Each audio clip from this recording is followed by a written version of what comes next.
Всем привет, дорогие друзья, с вами Александр Шавлюк на канале Юрексперт.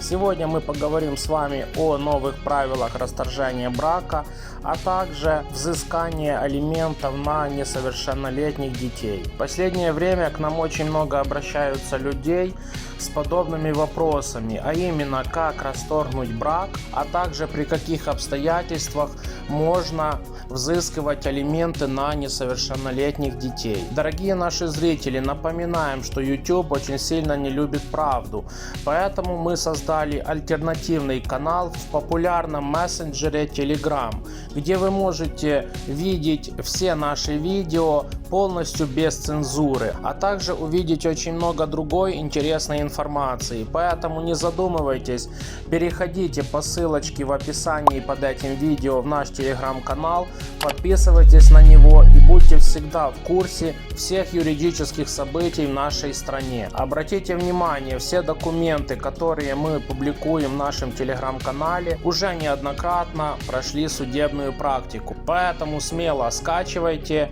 и защищайте свои права самостоятельно.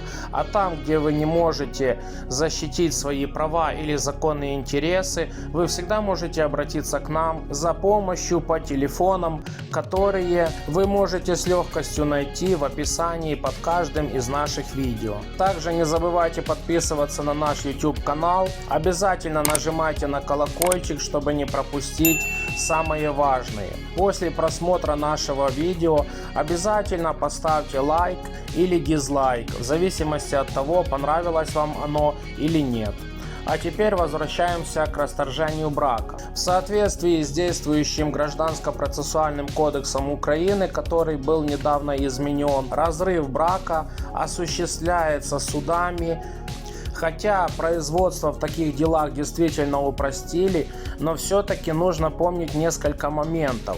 Первое. Если вы не желаете быть присутствующими на расторжении брака непосредственно в суде, об этом нужно обязательно указать в исковом заявлении. После того, когда производство по расторжению брака было открыто, чтобы все действительно прошло гладко и брак между вами и вашим другим супругом был расторгнут, в случае, если вы не хотите являться на заседание суда, нужно обязательно написать еще одно заявление о том, чтобы расторжение брака было проведено без вашего участия. Ни для кого не секрет, что каждый судья имеет свое мнение по тому или иному делу.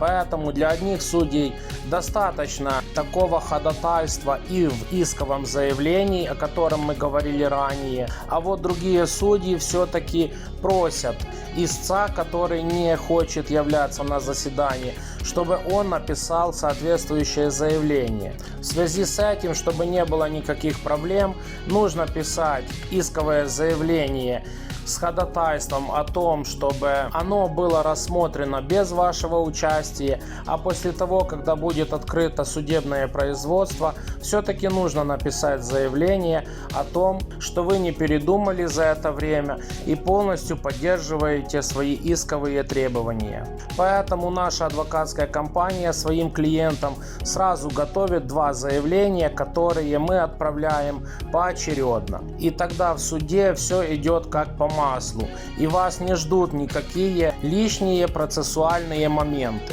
Хотя такие дела действительно элементарные, что люди сами скачивали исковые заявления, скажем, с интернета, потом подавали их в суд, и судьи возвращали их без рассмотрения. Поэтому мы всегда рекомендуем заказывать исковые заявления исключительно в грамотных адвокатов или адвокатских компаний. А теперь алименты. Ранее мы уже рассказывали о том, как взыскивать алименты на детей.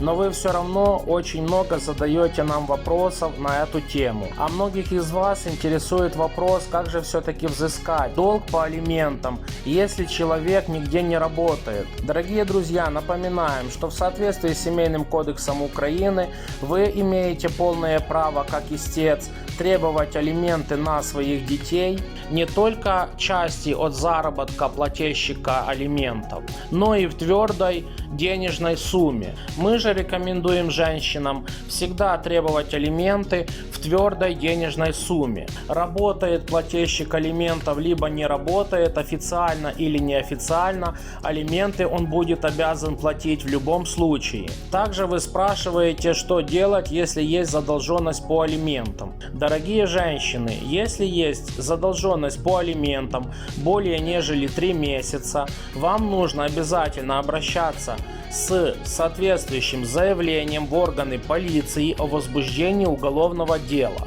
Если вы правильно составили заявление о совершенном преступлении, а именно неуплате алиментов, а полиция не возбудила уголовное дело, нужно на протяжении 10 дней обязательно обжаловать такие действия полицейских к следственному судьи. Опять-таки, если заявление действительно было оформлено правильно, следственный судья всегда вынесет ухвалу и обяжет следователей полиции возбудить уголовное дело. А вот тут, дорогие друзья, происходит самое интересное. Все мужчины как один бегут к женщинам для того, чтобы полностью погасить долг, так как в этом случае уголовное дело можно закрыть, предоставив соответствующие доказательства в виде расписки от жены или квитанции, если деньги были перечислены через банковские учреждения. Также вы спрашиваете, почему эта схема очень часто у вас не работает. Все очень просто, потому что одно дело рассказать, как нужно сделать зуб,